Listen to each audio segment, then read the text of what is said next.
Punjab national bank fraud तत्वों की bank में घुसपैठ अथवा बैंक द्वारा संरक्षण, संदिग्ध लिप्तता।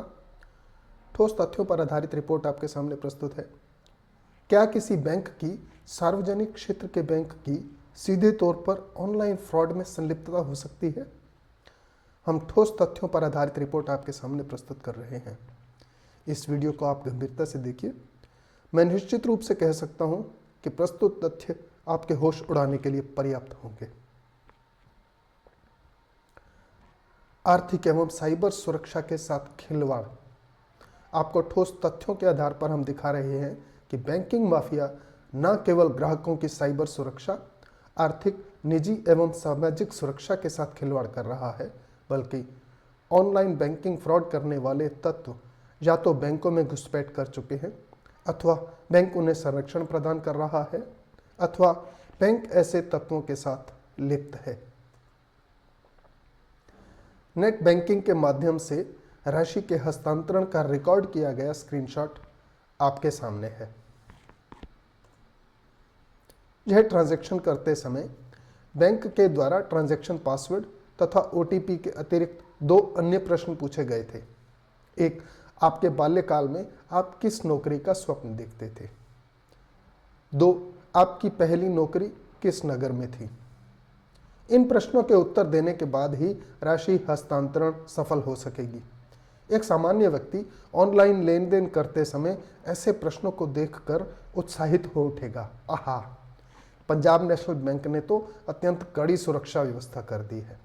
अब ऑनलाइन बैंकिंग में फ्रॉड करने वाले धोखे से राशि हस्तांतरित नहीं कर पाएंगे, क्योंकि लॉगिन पासवर्ड के अतिरिक्त ट्रांजैक्शन पासवर्ड, फिर ओटीपी और फिर ये दो अत्यंत निजी गोपनीय प्रश्नों के उत्तर भी देने होंगे, जिनके विषय में केवल मैं ही जानता हूं। किंतु साइबर सुरक्षा विशेषज्ञ इसे भिन्न दृष्टिकोण से देखते हैं। यह स्क्रीन देखते ही मेरे कान खड़े हो गए। उस समय तो राशि हस्तांतरित करना अनिवार्य था, अतः मैंने इन दो प्रश्नों के उत्तर दिए और राशि सफलतापूर्वक हस्तांतरित हो गई। उत्तर लिखने से पूर्व ही मैंने स्क्रीनशॉट ले लिया। पूर्व में नेट बैंकिंग से लेन देन करते समय केवल ट्रांजैक्शन पासवर्ड तथा ओटीपी ही प्रविष्ट करना होता था। हालांकि मैं कहता रहा हूं कि ओटीपी के द्वारा सुरक्षा बढ़ती नहीं है, पर उसकी चर्चा किसी अन्य वीडियो में करेंगे। किंतु इस प्रकार के प्रश्न का प्रावधान नहीं था। हाँ, इससे पिछली ट्रांजैक्शन में इस प्रकार के प्रश्न नहीं पूछे गए थे, किंतु उससे भी पहले की ट्रांजैक्शन में कुछ अन्य दो प्रश्न पूछे गए थे, जो ठीक ठीक मुझे याद नहीं है, किंतु उदाहरण स्वरूप प्रश्न कदाचित इस प्रकार के थे। आपका पहला वाहन कौन सा था? आपकी पहली अध्यापिका कौन सी थी? आपका पहला विद्यालय कौन सा था? आदि। क्या इससे सुरक्षा बढ़ जाती है? आप अभी आगे देखिए और फिर स्वयं निर्णय कीजिए, विचार कीजिए। मैंने भी गंभीरता पूर्वक विचार करते हुए याद करने का प्रयास किया। यदि बैंक प्रत्येक ट्रांजैक्शन के समय विभिन्न प्रकार के प्रश्न प्रस्तुत कर रहा है, तो इसका अर्थ यह हुआ कि मेरे निजी जीवन से जुड़े अनेक प्रश्न और उनसे संबंधित उत्तर बैंक के डाटाबेस में अंकित होंगे। तभी तो नेट बैंकिंग का सॉफ्टवेयर सही अथवा गलत उत्तर निर्धारित कर पाएगा और उसी आधार पर हस्तांतरण सफल अथवा असफल होगी।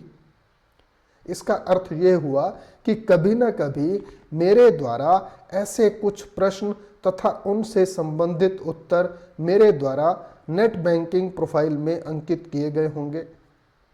परंतु जहां तक मुझे स्मरण हो रहा था, मैंने कभी भी ऐसे प्रश्न व उत्तर नेट बैंकिंग में अंकित नहीं किए थे, और यदि किए होंगे तो मेरी नेट बैंकिंग प्रोफाइल में होने चाहिए, ताकि मैं उन्हें देख सकूं और परिवर्तन कर सकूं।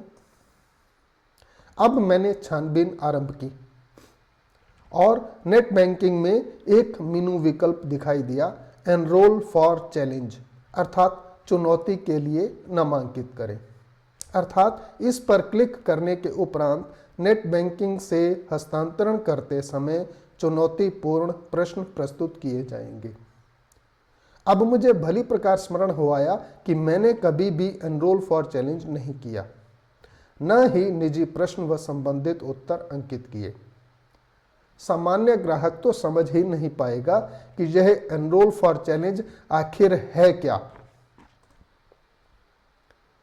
मैंने एनरोल फॉर चैलेंज पर क्लिक करके परीक्षण किया तो स्क्रीन पर केवल इतना ही संदेश दिखाई दिया, user already enrolled for challenge. किंतु नेट बैंकिंग की मेरी प्रोफाइल में लाख ढूंढने पर भी मुझे मेरे निजी प्रश्न तथा संबंधित उत्तर कहीं दिखाई नहीं दिए। न इसे रद्द करने का कोई विकल्प मिला और न ही इस संबंध में कहीं कोई निर्देश सहायता का लेख दिखाई दिया।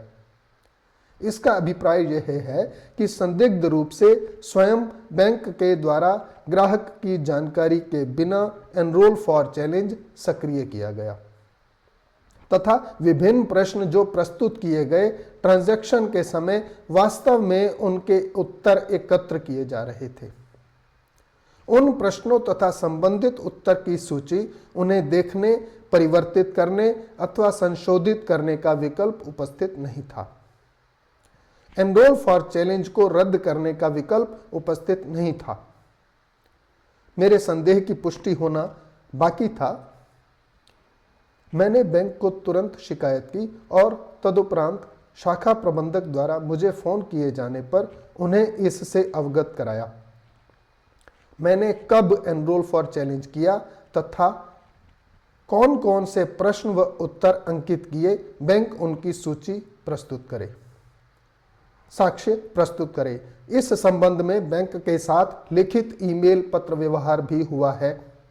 1 महीना हो चुका है किंतु बैंक की ओर से शिकायत की प्राप्ति के अतिरिक्त कोई उत्तर प्राप्त नहीं हुआ।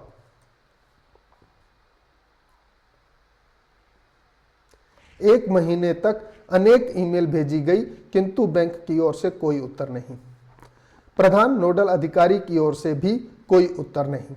मेरे द्वारा बैंक को पर्याप्त समय सीमा दी गई, तदपि बैंक की ओर से कोई उत्तर, स्पष्टीकरण तो दूर की बात, कोई झूठा आश्वासन भी प्राप्त नहीं हुआ। मैंने बैंक को अग्रिम चेतावनी दी थी कि समय सीमा समाप्त होने के उपरांत मैं इस विषय को social media, blog, YouTube channel व इंटरनेट पर विभिन्न माध्यमों से सार्वजनिक रूप से प्रकाशित कर दिया जाएगा। ऐसी स्थिति में बैंक को होने वाली किसी भी प्रकार की क्षति के लिए मैं उत्तरदायी नहीं रहूंगा। मित्रों, आप सतर्क रहें।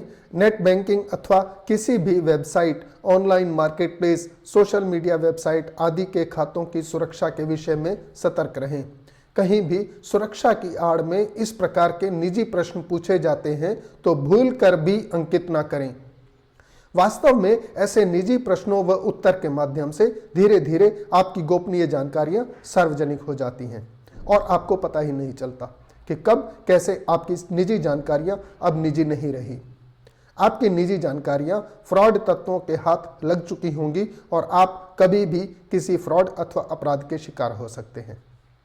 किसी भी वेबसाइट अथवा ऑनलाइन सेवा संबंधी आपके खाते की सुरक्षा की कार्यप्रणाली, संरचना, रूपरेखा, ठोस व अभेद्य निर्माण उसके संचालकों का दायित्व है।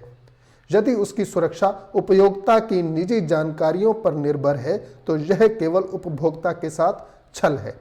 ऐसी किसी वेबसाइट अथवा खाते पर कोई गतिविधि ना करें, उनसे दूरी बनाएं। मित्रों, मैं सार्वजनिक रूप से किसी भी प्रकार के संस्थान, उत्कृष्टतम स्तर के किसी भी तकनीकी संस्थानों सहित सार्वजनिक रूप से चुनौती देता हूं कि किसी भी संस्थान को किसी ग्राहक अथवा उपयोक्ता के निजी गोपनीय प्रश्नों व संबंधित उत्तर को किसी भी प्रकार से अंकित करवाने, एकत्र करने का अधिकार नहीं है।